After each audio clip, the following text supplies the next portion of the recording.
is International Tiger Day. So we of course had to celebrate with Anala and giving her some special treats right out here. She just came onto exhibit and she got right on top there. She's trying to get that one piece. She has what we call a bloodsicle, which might sound a little gross to us, but it's something that is pretty exciting for our any of our big cats, but also Anala. She gets them basically as a summer treat, like a lot of our different cats do. And she was trying to get it off the top of that box, but it was a little it was a little challenging. So now she's trying to see if there's anything else in this other box. But many people probably know Miss Anala here at the zoo. She's pretty famous because she has been here for many years. Anala is 16 years old, and she's been at the zoo since she was very, very young. She's taking that box somewhere else. She's probably trying to see if there's anything else inside of it. So hopefully she'll come back to take a look at this other box over here. But Anala came here with Luther, which many of you might remember. He was our white tiger. He was also a big icon here at the zoo. And Anala and Luther came together to Franklin Park Zoo in 2005. And they came because they were part of a illegal breeding tiger operation, and they were confiscated by U.S. Fish and Wildlife. Ooh, it fell off, but I don't think she knows where it is.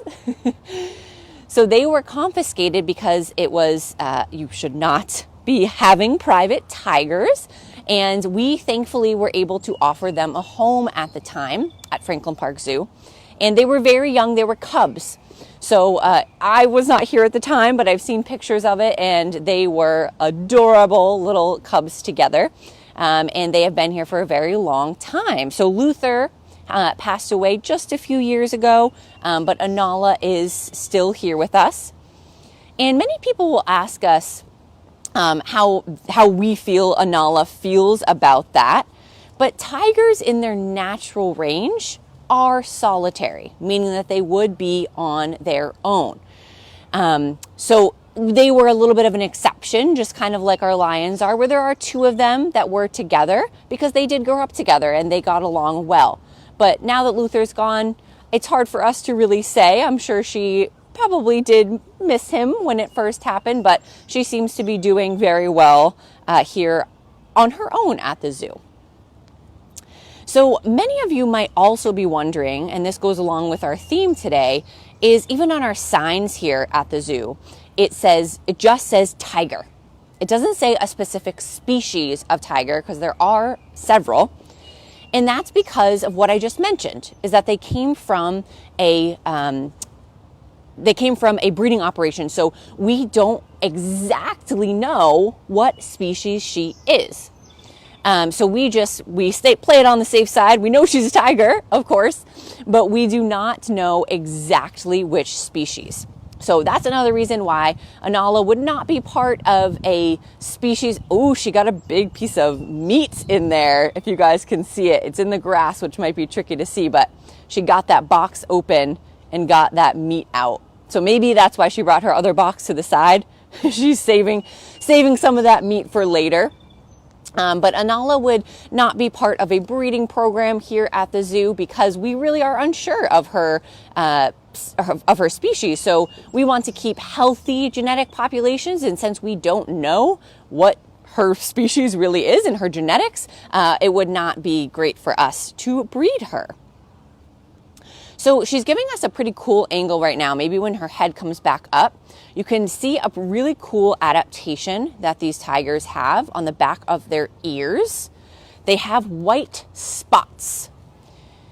And you can kind of, when she lifts her head up again, you can see, and it's a little bit unknown exactly what they're for, but what researchers and scientists think, oh, you can get a good look now, is that it does make them look a little bit more intimidating from the back. But of course, the iconic stripes of a tiger are a huge adaptation for them to be able to hide. And many of you that come to the zoo probably know that sometimes when you come, it's pretty challenging to find her in here, especially in the summer months. You see the bamboo, and with the amount of rain that we have got, the bamboo is growing a lot. So throughout her exhibit, it's really coming up. You guys probably can't hear it, but I can hear her ripping that other box open. So she's over on the side ripping it. She's probably getting the meat in there. But those stripes help her to blend in. On the side that we're at right now, we're on the kind of what we call the zookeeper side. It's on the side of her exhibit, not on the public side, because we wanted to try to get a really good view of her this morning for all of you. But when many of you come, you might see her over here on this side a lot. When you're looking at the exhibit, it's kind of to the left of the exhibit. And that's because it is the zookeeper side. So she's kind of, if the zookeepers are inside cleaning the lion and tiger dens, she might be wondering what they're doing and come over and be a little bit curious, because they also do training with them here at the zoo. So some at certain points, the keepers might come out to do that with her. So she's kind of sometimes looking for that. But we do have a pretty cool angle from this side too, is that we have our water. She has a water source right at the front that a lot of you might see. But we also have, if you see that rock, kind of a little bit of a, it kind of dips in. And in the middle there is what we call a Nelson drinker. And it's an automatic water filler that provides fresh water. And it's something you can't see from the front side of the exhibit. So sometimes it is a little confusing in other exhibits. If you can't see them, they might think, where is their water? But because we want the exhibits to be very naturalistic, the water is a little bit hidden, but all of the animals know where they are. And because we're in the summer months now, Anala can also spend some time in her pool if she would like. I usually see her on the edge of her pool, kind of either dipping her feet in or getting a drink from it. I haven't seen her fully submerged in it very often, but tigers are very good swimmers. That's kind of the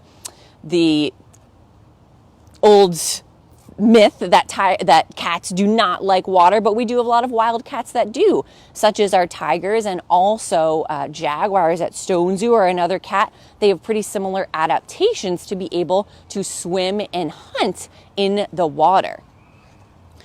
So I'm not sure. I think she maybe found a spot in the side over there.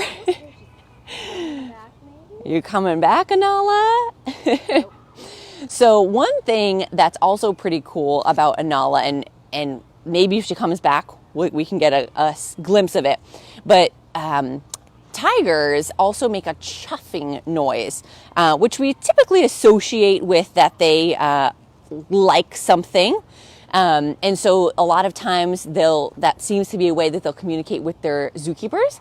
So we had a zookeeper help us this morning to make sure that Anala got all of these special enrichment items for World Tiger Day. And she was chuffing at her keeper because she knows her very well. And that's kind of how she communicates with them. But because it is World Tiger Day, and a really important reason, if a lot of you have seen our other lives, it's really important to highlight that species because of course, how magnificent and amazing they are, but also to highlight some of their threats and what is going on in their natural range. So for tigers, they are an endangered species, and there is a initiative right now we're getting pretty close to it. It's 2022, where the conservationists were really hoping to double the numbers of tigers in the wild. And they have increased a bit, but they're not quite there yet. So we'll have to see where that number lands next year. But there is a lot of work on habitat restoration because they have lost 95% of their historic range, which is huge. That is a humongous number. So they are really trying to have protected areas and restore some of that habitat as well.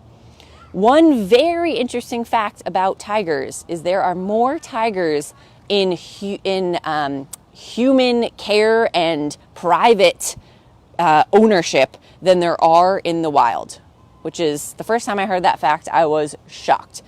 So tigers are a big wildlife trade and trafficking animal. So here at the zoo, we are part of a wildlife trafficking initiative where we are helping to reduce the amount of items that are being trafficked from tigers. So a lot of times it could be parts of tigers. It could be their fur, it could be their nails, it could be their teeth, different parts that are used for many different things that are sold in the wildlife trafficking trade.